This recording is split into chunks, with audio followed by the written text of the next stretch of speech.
Welcome to the Learning Pines YouTube. We hope this video helps. You start by mixing flour, sugar, yeast, and salt so the dough has structure, then add warm water and melted butter to hydrate and enrich it. Once combined, knead briefly until smooth. This develops gluten for chew and stretch. Make sure to rest the dough 30 to 45 minutes. Resting relaxes the gluten so you can roll thin tails. After resting, divide into 6 pieces and roll each to about 1/4 inch thick. This sets you up for even frying and a light interior. You need oil at 350 to 360 degrees Fahrenheit so the outside crisps quickly while the inside stays tender. Use a thermometer to keep steady heat. Once the dough is rolled, stretch gently into an oblong beaver tail shape and prick the center to prevent big air pockets. Carefully lower into hot oil. Fry about 45 to 60 seconds per side until deep golden.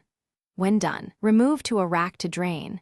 This prevents sogginess and keeps edges crisp while you finish by topping the hot beaver tail immediately. Cinnamon sugar sticks best, while chocolate or preserves add contrast, because toppings adhere when the surface is warm.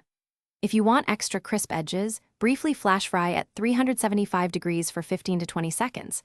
Make sure to watch closely. Troubleshooting. If tails are soggy, the oil was likely too cool or the dough rolled too thick. Conversely, too dark means oil too hot. Adjust temperature, roll thinner, and maintain consistent batches to solve most issues. Thanks for watching. Consider subscribing if we helped you.